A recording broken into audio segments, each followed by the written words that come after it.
Hi property entrepreneurs, welcome to the Baker Street Property Meet. Yeah,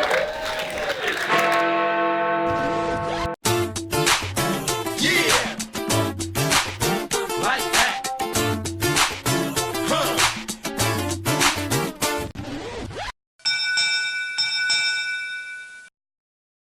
Our next speaker is Romey Chopra. And Romey Chopra has just really started to scale his business in a significant way.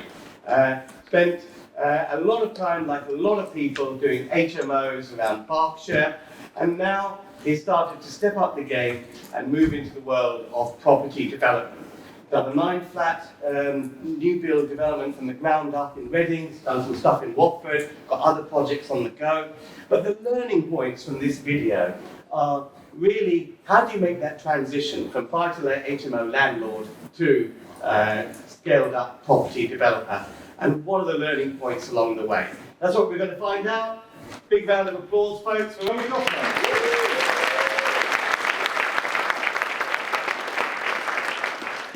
Thank you, and good evening everyone to Baker Street. Can I just quickly have a show of hands here? How many people are currently buy-to-let landlords? I'm sure there's probably a fair few of you.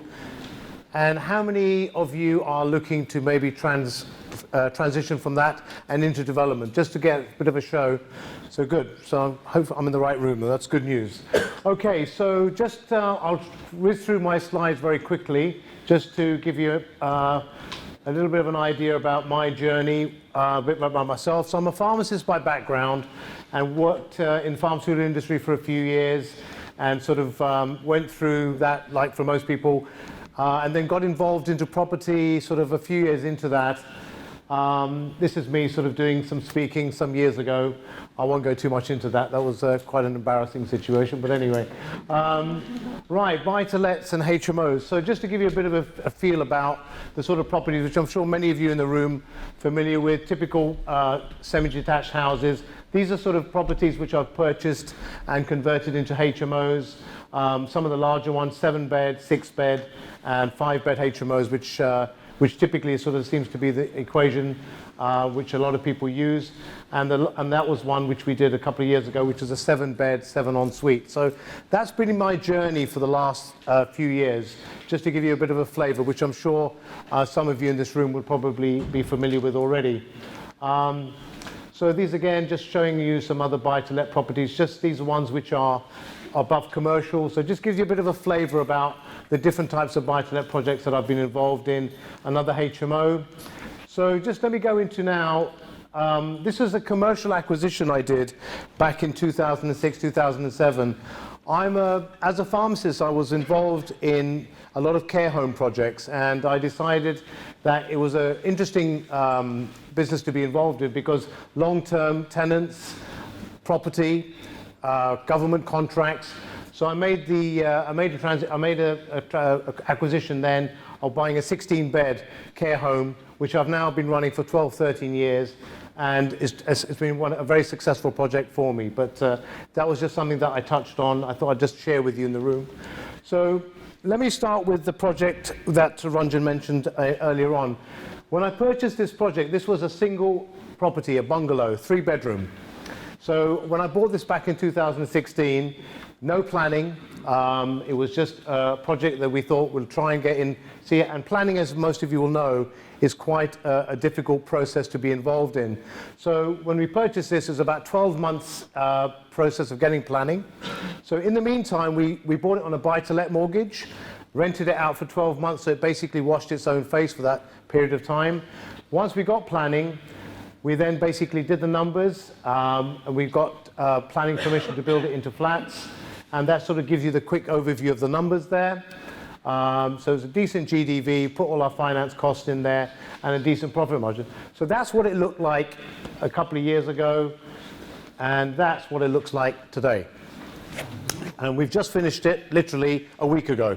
So it just goes to show, the journey that I've had is taking what we all see as original property, and with thought process and a bit of imagination, you can create something which I'm very proud of as my first development project. And that's what we call it, Westcote House.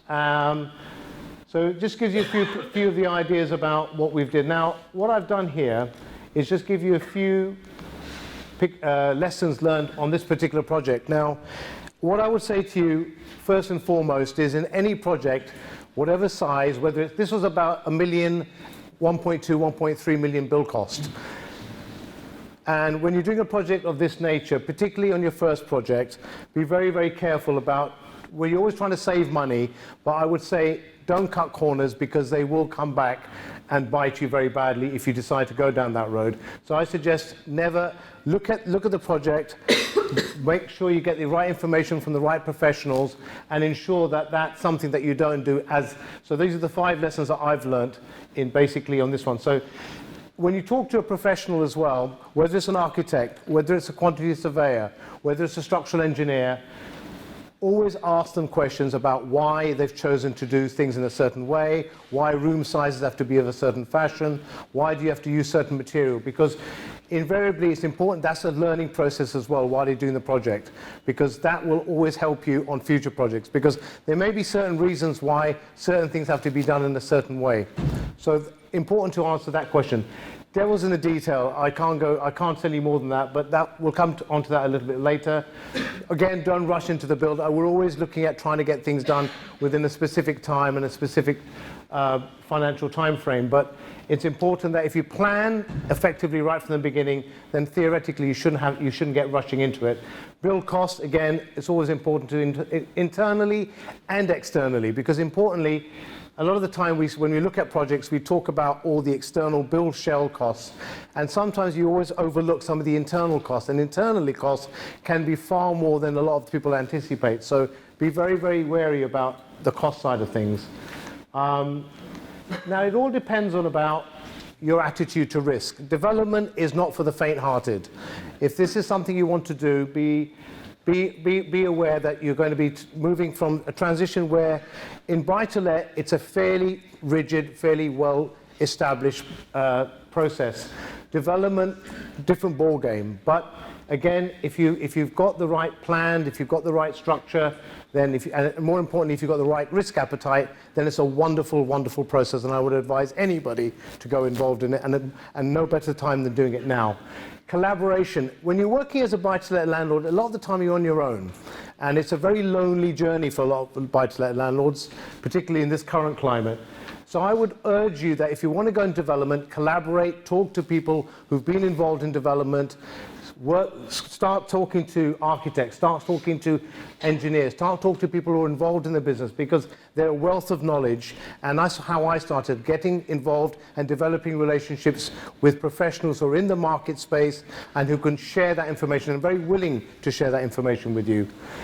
Cash flow, again, I think in any business, managing cash flow is incredibly important. And again, it depends on what type of people. Some people like to be hands-on, really knuckled into the detail.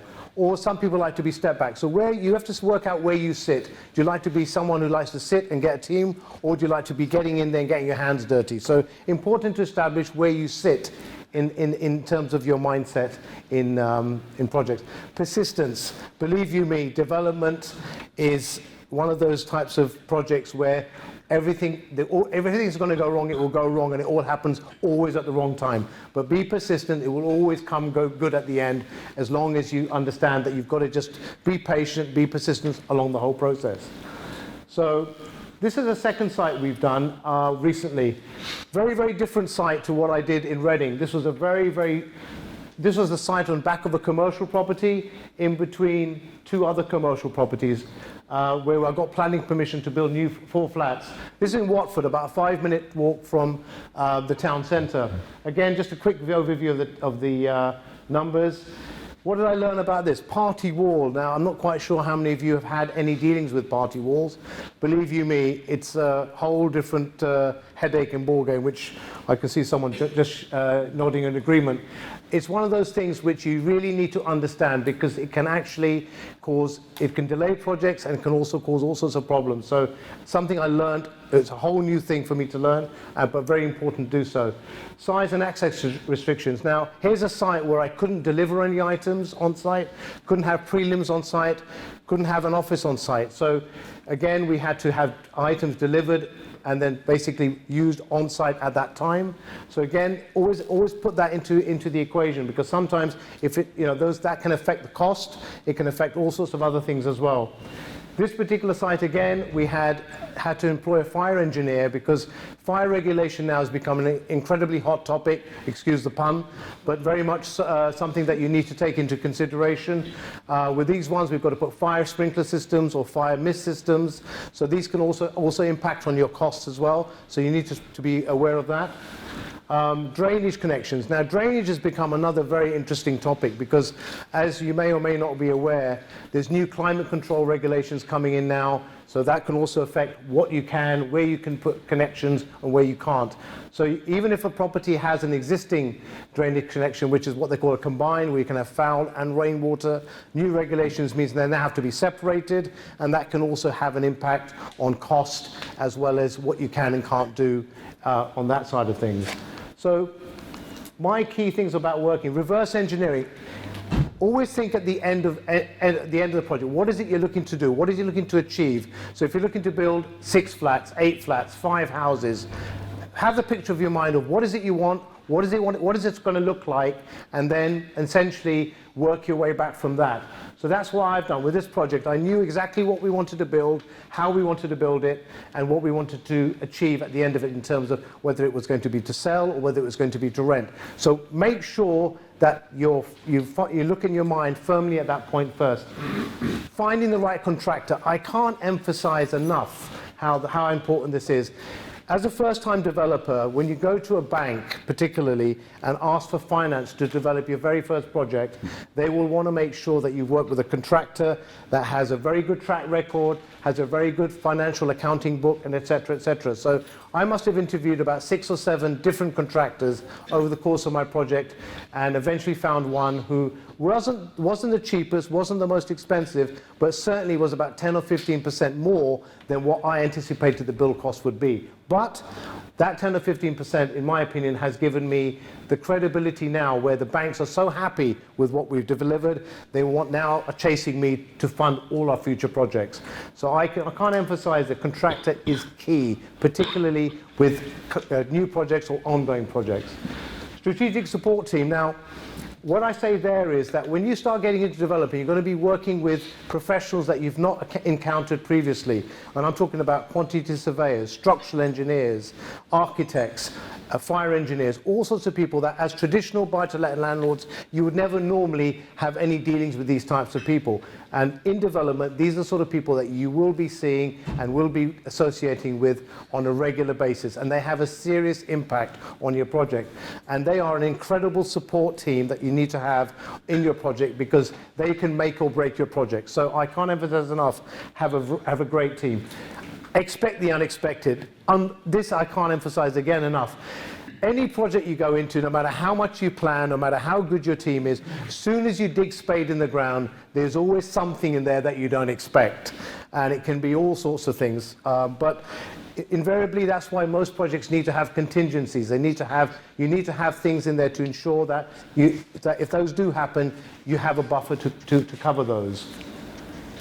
Cash in reserve, I've put that in there. When you do a project, I'll be very touched on this. If you have a £1 million project, if you do a drawdown with a bank, the bank will only provide you your first lump of money on completion of a milestone.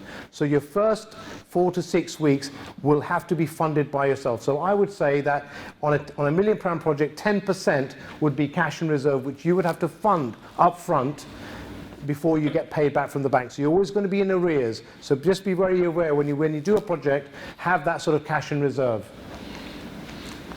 And really, just in conclusion, what I've written here is, as buy-to-let landlords, if you are looking to have the transition from being a landlord to a developer, whatever current asset portfolio you do have, ring-fence them. And what I mean by ring-fencing them is we're being attacked as landlords by everybody, taxman, councils, you name it, we're being attacked from everywhere. So what I've done to effectively do that is by incorporating my portfolio, which effectively protects me from some of the tax sort of things that the government have now imposed on us, Section 24, etc., which I'm sure many of you already know about.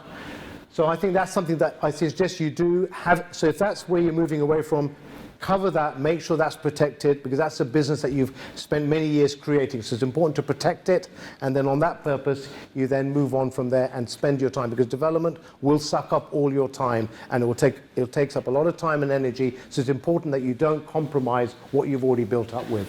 Build to rent or build to sell. That's a discussion that you guys need to decide within yourself. I'm in the build to rent market, so whatever I build, I keep, I refinance, and then I let out, because that's the strategy that works for me. Know your numbers, incredibly important. Go for real numbers, don't go for hope numbers, is my advice to you on that, because again, otherwise it'll, and contingency, it's very, very important that you have contingencies, because if something doesn't work out, you need to have a plan B, or you need to have a plan C. So if you're going to do build to sell and it doesn't quite work out, make sure that your development can work on a build to rent purposes, and maybe you sell it on a later basis. And the GOG, get out of jail card, as I call it. You need to have one of those on every single occasion. So these are the sort of key things that we've only got a very short space of time, so I wanted to just overview with you what I feel are the key points in any development you do going forward. Thank you, that's all I have to say. Thank you very much indeed.